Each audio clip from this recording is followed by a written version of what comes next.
Hello learners, welcome to our English grammar series. এই সিৰিজত আপোনালোকৰ লগত step by step English grammar শিকিম Assamese আৰু English দুয়োটা ভাষাতে।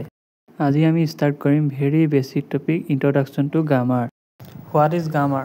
Grammar is the set of rules that guide us to read, write and speak correctly in English. Grammar হৈছে সেই নিয়মৰ গোট যিয়ে আমাক ইংৰাজী শুদ্ধকৈ ক'বলৈ, পঢ়িবলৈ আৰু লিখিবলৈ শিকায়।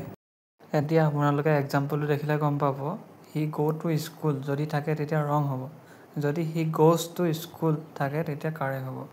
আমি গ্ৰামাৰ ৰুল এপ্লাই কৰিলে চেণ্টেঞ্চবোৰ শুদ্ধ হয়। এতিয়া আমি পঢ়িম why grammar is important. Grammar কিয় important? Grammar help us to communicate clearly and correctly. গ্ৰামাৰে আমাক শুদ্ধকৈ আৰু স্পষ্টকৈ কমিউনিকেট কৰিবলৈ সহায় কৰে। এক্সাম্পলত আছে দুটা চেণ্টেঞ্চ, এটাত আছে আই এম ইটিং ৰাইচ আৰু এটা আছে ৰাইচ ইটিং মি। এতিয়া ইয়াৰ কাৰেক্ট আনচাৰটো হ'ব আই এম ইটিং ৰাইচ। এতিয়া আমি পঢ়িম মেইন পাৰ্টছ অফ গ্ৰামাৰ। এক নম্বৰত আহিব পাৰ্টছ অফ স্পীচ, তাতে পৰিব নাউন, প্ৰনাউন, ভাৰ্ব, এডজেক্টিভ। আৰু দুই নম্বৰত আহিব টেন্স, টেন্সত থাকিব present tense, past tense and future tense. থাৰ্ডত আহিব আৰ্টিকল এণ্ড প্ৰিপজিশ্যন। 4 নম্বৰত আহিব ভইচ, ভইচত পৰে active, passive.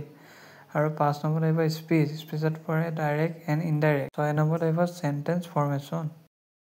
How we will learn in this series Assamese explanation plus English rules, everyday example and MCQ and practice exercise.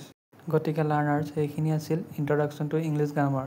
পৰৱৰ্তী ভিডিঅ'ত আমি আৰম্ভ কৰিম পাৰ্ট অফ স্পীচৰ নাউনৰ পৰা। যদি ভিডিঅ'টো চাই ভাল লাগিলে লাইক, শ্বেয়াৰ এণ্ড ছাবস্ক্ৰাইব কৰি দিব।